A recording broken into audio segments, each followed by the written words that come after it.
Dr. Bonnie Yekitis, who's going to stand up right now, are the organizers of this conference with tremendous support from Mr. Manny Rivera of the General Motors Partnership Program. Stand, please.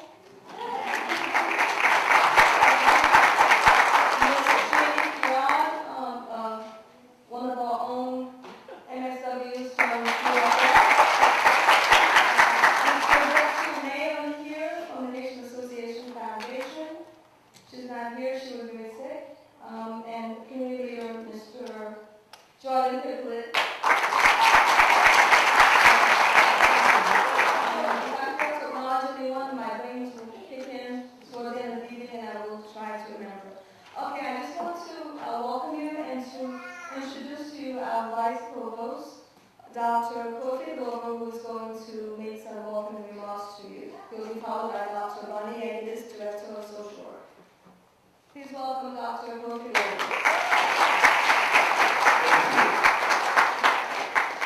Good evening. On behalf of President Louis Gesha, who is out of town actually, and the Provost, Dr. Ralph Lucas, who is also out of town, I'm pleased to welcome you to this evening's event. Dr. Bonom, the Vice Consul from Haiti, welcome to the University of South Florida. To the discussants and the mental health providers, welcome to the University of South Florida.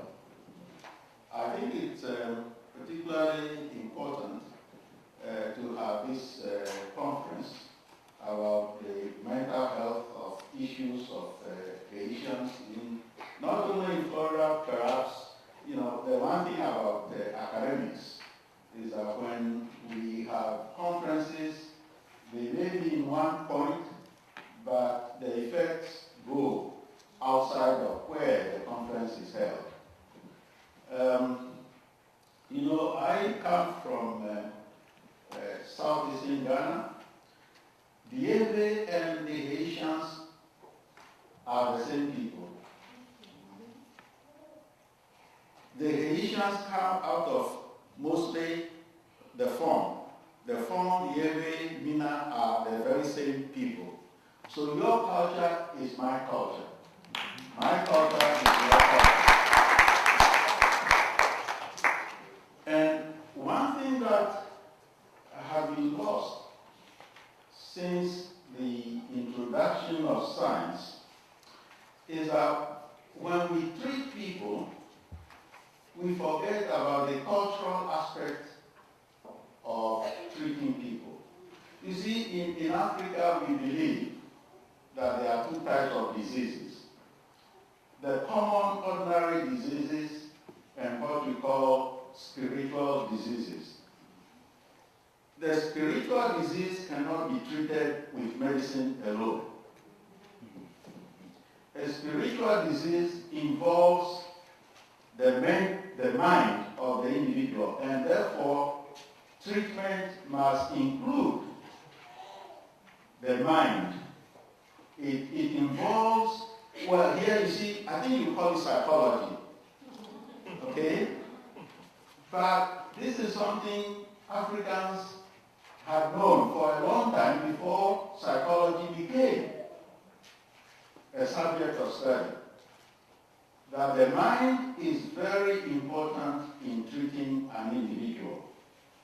So when you are treating people, and particularly Africans and people of African descent, you cannot just target and use scientific method without ever approaching it culturally. So I think it's very important that this evening we are going to discuss the issue of mental health. So what I'm trying to tell you really is that mental health among black people is not just simply mental health as it is defined in European concept. And so I think it's very important, Dr. Harry, thank you for bringing this conference together to discuss this issue. And in that I also thank Dr. Bonnie Yagidis and the School of Social Work for understanding the importance of this campus. I hope that this also leads to the effort to develop a social networking with the Haitian community and the School of Social Work. You know, the university has now put so much emphasis on our global connections.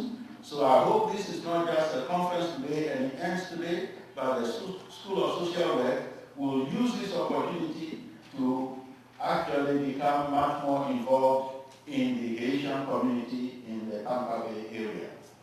So for all of you who are here this evening to participate, I thank you, and I hope you will come back to USF sometime. If this is your first time, come and visit us again. And so thank you very much. And now, Dr. Bonnie Yagidis, who is the director of the School of Social Work.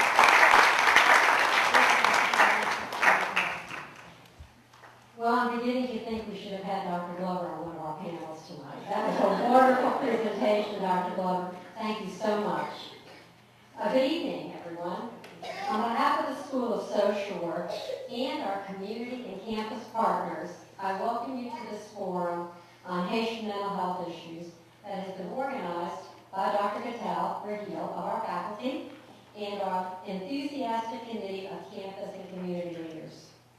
To our partners in the community, please accept my most heartfelt gratitude for your interest and willingness to commit your time to bring us this forum to this evening. The forum will feature a number of faculty and community experts discussing critical aspects of mental health in the Haitian community, both in the United States and globally.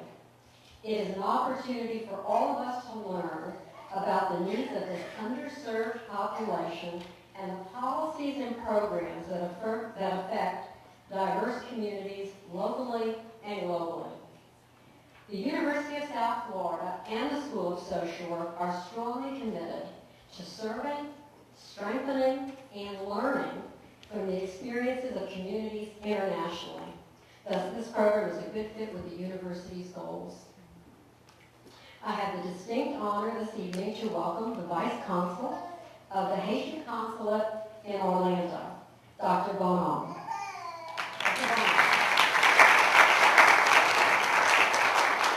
Dr. Bonhomme will bring comments on behalf of the Haitian Consulate, demonstrating the Consulate's commitment to this program, and he will also offer words of support and encouragement to the Tampa Bay Haitian community and to all of you here with us this evening. Please join me in welcoming Dr. Bonhomme.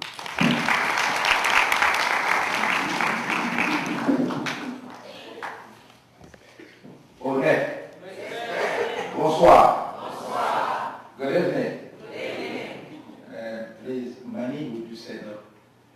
It's a great man. I have to ask you congratulations, Manny.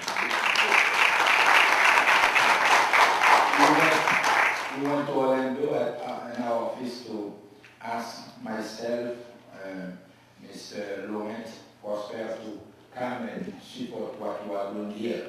I would like to ask how many Haitians were here tonight. Will you stand up? Regular Haitian people.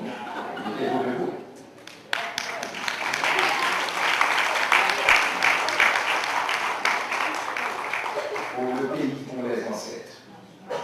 Marchands unis. I'm pleased on behalf of the Haitian Consulate to welcome each and every one of you. And I got the message very late last night to be here on behalf of Mr. Laurent Prosper, our consul, who is leaving today to go to New York to another mission. And we will have another guy to replace him, Mr. Alex Josprit. He will be with us next week. But myself, I was in Haiti these past 2 weeks to work with some issues about health in some areas.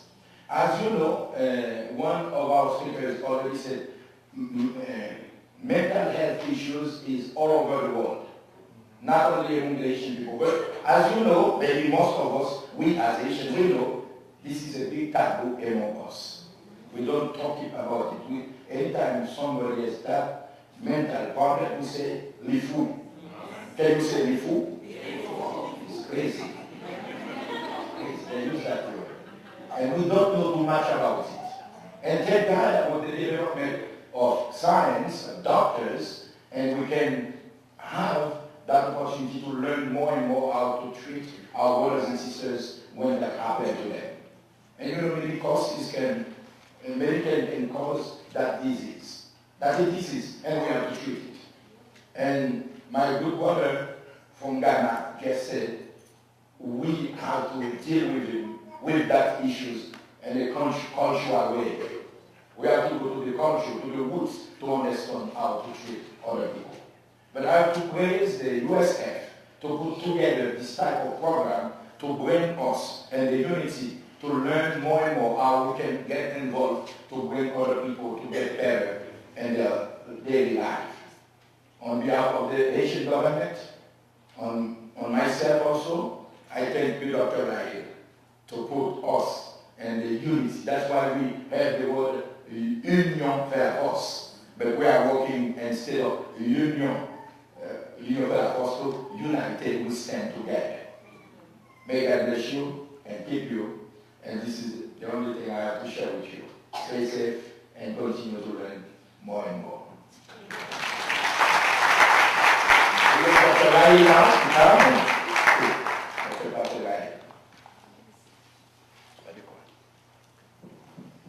Thank you very much to all of you for these wonderful introductory comments. I think they set a really good context for what we're about to discuss tonight, and I thank you all.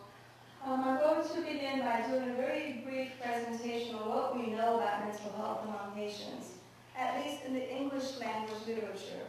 There's a lot written in Haiti and in France, but as a clinician, I always find it very difficult to find resources. How many of you work in case management or counseling and have Haitian clients and lack resources on how to work with them? Yes. So that's what this whole conference is born out of, trying to create culture development interventions, but first we have to identify what we know. And so my presentation tonight is entitled, State of the Knowledge of Patients and Mental Health. I'm going to have to step aside so I can see what the heck I'm going to say here, right? I guess the question is, what if there are individuals who suffer from mental health issues in Haiti or in the Haitian diaspora? What would the symptoms look like? Do we know? Do we have a framework for understanding them as clinicians, whether we are Haitian born and can speak the language, or whether we are persons who are servicing Haitian clients? And if not, where do we begin? We're beginning here. Next, please. Thank you. What we do know is that there are no reliable data, period, on the prevalence of mental health problems in Haiti. That's from a recent study by the World Health Organization after the recent earthquake. I spoke with high government officials in Haiti and I said, what are we going to do about the people that are talking to me about the symptoms and they can't sleep and they can't eat and they're fearful and they're hypervigilant? And he says, Haitians will survive, they know how to prepare and take care of things like this. I said, but this is very new to them. He says, maybe the UN will come up with something. You know? So I was kind of concerned about that. We don't know about the prevalence of mental health among Haitians in the U.S. either, because we're often lumped together with African Americans because of race issues, and that fails to tease out the cultural nuances and factors that might speak directly to what our own problems and issues are. And typically when I include Haitians in mental health studies, it's as a subsample, in which they say, well, we had some Haitians too, but because the subsample is so small, we still can't figure out what's going on with Haitian clients. Thank you. What we have found is that Nicolas, a friend of mine, actually a colleague from the University of Miami,